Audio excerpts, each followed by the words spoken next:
mesdames, messieurs, l'intelligence artificielle devenait une alliée de notre humanité au travail. Dans un monde du travail en pleine transformation, l'intelligence artificielle, vous le savez si vous êtes là ce matin avec nous, ce n'est plus une promesse lointaine, elle est déjà là, déjà à l'œuvre dans nos outils, dans nos décisions, dans nos rythmes.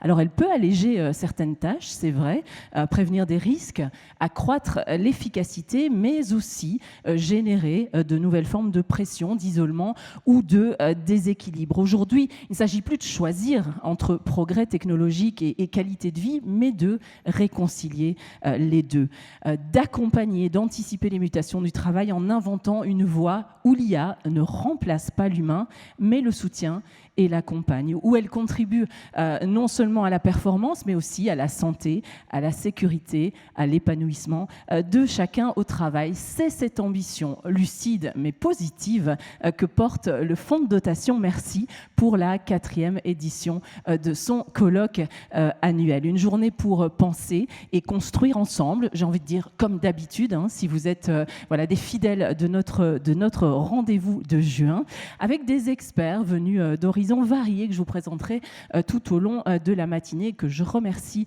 déjà d'être là et d'avoir pris du temps aussi avec moi pour préparer ce moment.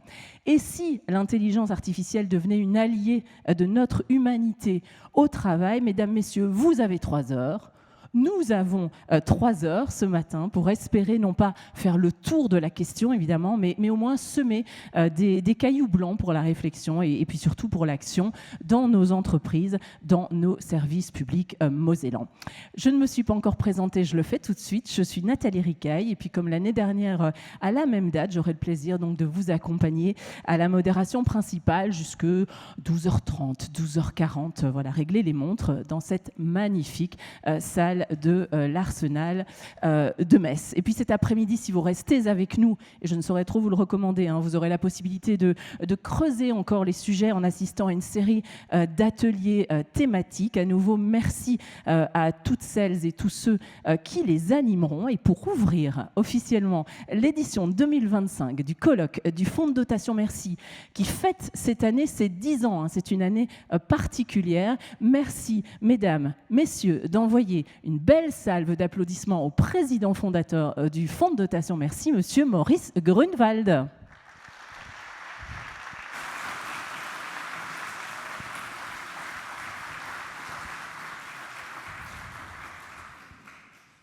Il est là, il nous arrive. Bonjour, président. Bonjour, madame. Mesdames et messieurs, intelligence artificielle, nouvelles technologies et santé et sécurité au travail. Voilà la question du jour. Je me la pose, probablement que beaucoup d'entre vous vous la posez, et nous allons réfléchir toute la journée pour essayer d'apporter une réponse à la justification de l'introduction de ces nouvelles technologies en santé au travail. D'abord, je voudrais vous saluer toutes et tous en vos grades et qualités et vous remercier pour avoir répondu à notre invitation et vous dire combien est grand mon plaisir, ainsi que celui des collaborateurs du Fonds de dotation Merci, de ses administrateurs, de ses partenaires,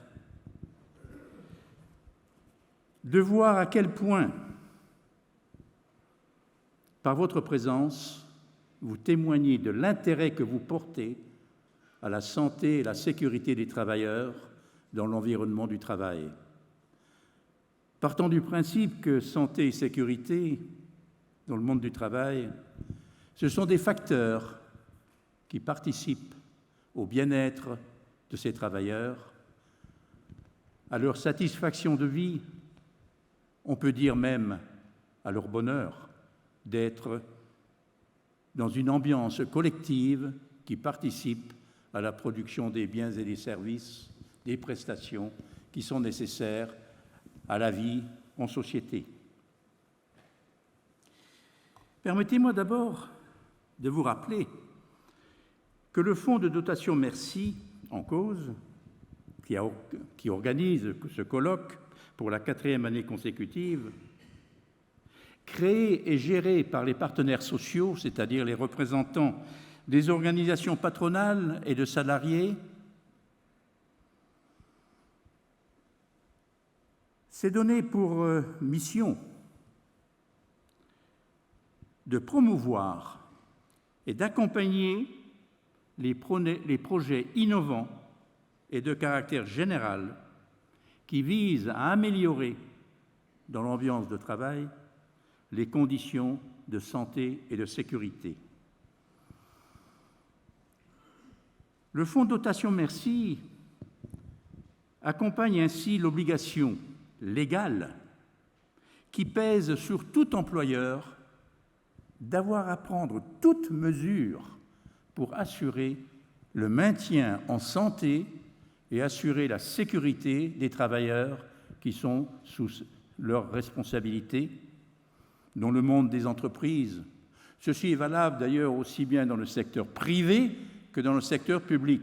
Mais en l'occurrence, le Fonds de dotation Merci, expression des partenaires sociaux, se préoccupe surtout du problème de santé-sécurité des travailleurs dans le monde des entreprises, le monde des associations, tout le monde des structures qui emploient des salariés et qui ressortent du Code du travail.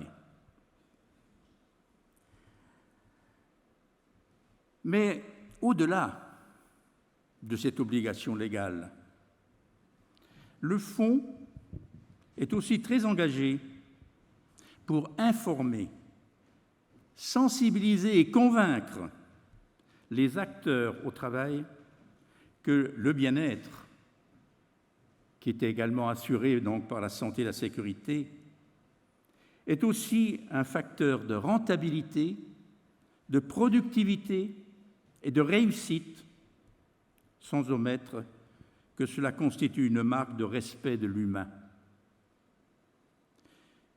Ce contexte a été pris en compte par le législateur qui, dès 1946, a institué les services de santé au travail, les SPSTI,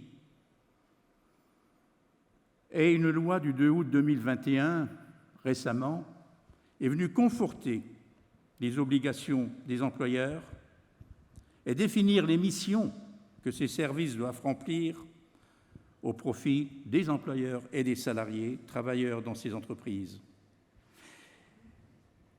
Par la définition d'un socle de prestations, l'État a prévu 3 priorités majeures qu'il convient de suivre. La prévention, le dépistage des altérations de santé et le maintien dans l'emploi en cas de circonstances d'altération de santé. Dans ce cadre, employeurs, représentants des travailleurs, acteurs des services de santé sont amenés à anticiper et répertorier les risques qui peuvent survenir et atteindre et provoquer des altérations de santé, dépister les altérations déjà intervenues, constater et analyser les comportements à la fois des salariés et des dirigeants, et ce, au profit des hommes et des femmes, pris aussi bien individuellement que collectivement, et cela doit amener à des prises de décision en vue d'actions pour améliorer les conditions de travail. Décision, c'est là le grand problème. Le Littré précise qu'une décision, c'est un jugement qui apporte une solution. Mais un jugement requiert des connaissances, une argumentation raisonnée, établie sur des mécanismes de cause à effet et basée sur l'expérience, certes, mais si l'humain a un cerveau Pour établir la logique de ces séquences, il a aussi un cœur, sujet de sensibilité, d'émotion, d'empathie, d'intuition. Aussi, tout jugement humain tient compte de l'ensemble de ces facteurs, sans par ailleurs que la solution retenue soit toujours la plus opportune et la meilleure. Car la décision est prise par un homme, par une femme qui assume des responsabilités. En effet, l'humain n'a de mémoire que de ses connaissances et de ses expériences. La logique de ces raisonnements peut présenter des failles et l'expression de ces conclusions en vue d'une décision d'action et la fixation de ces décisions prendre un temps souvent trop long par rapport aux urgences des situations. Pour pallier ces faiblesses, il est recommandé d'utiliser et de rechercher des outils qui aident aux constatations, aux analyses et donc au jugement préparatoire pour les décisions. L'actualité omniprésente à ce jour annonce, souvent comme panacée, le développement de l'intelligence artificielle. L'intelligence artificielle est relativement nouvelle. Beaucoup de gens attribuent des capacités et des compétences rivalisant l'humain, voire pouvant le remplacer, à cette intelligence artificielle. Certes, avec ces capacités dépassant l'humain, comme le volume des données emmagasinées, est prise en compte pour une question, la rapidité de réponse apportée, l'optimisation d'une situation par rapport à des critères prédéfinis, mais sa logique à l'intelligence artificielle sera toujours l'articulation mécanique de causalité à effet, selon les logiciels et les données préalablement enregistrées. En matière de sécurité et de santé surtout, hommes et femmes ont besoin d'humanité pour expliquer, accompagner, adoucir les constatations les concernant. L'intelligence artificielle pourra-t-elle répondre à cette attente en matière de santé au travail? En cas de défaut de data sur une question spécifique ou d'erreur de logiciel, la réponse de l'intelligence artificielle ne pourra-t-elle pas être inopportune?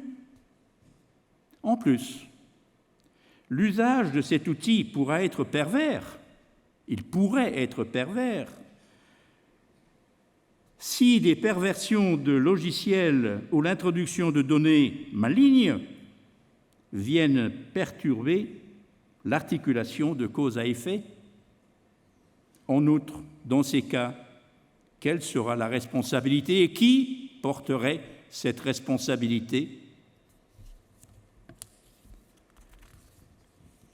Alors, l'intelligence artificielle, qui peut-être ne mérite pas ce mot d'intelligence, pourra-t-elle remplacer l'humain ou est-elle un outil qui doit rester un outil, certes, utile, remarquable, apportant de grands avantages à l'humain, mais toujours sous le contrôle et la critique de l'humain? L'homme doit rester le maître de la mécanique. Et cela, y compris et surtout en matière de santé et d'accompagnement du bien-être des travailleurs, élément de leur dignité et de leur bonheur. Vos contributions, mesdames et messieurs, les intervenants, vous les auditeurs, par vos questions, nous attendons que vous nous aidiez à répondre à cette question. L'intelligence artificielle est-elle un outil éminent, remarquable? Doit-elle le rester au service de l'humain? Je vous remercie pour votre écoute. Merci beaucoup, Monsieur le Président.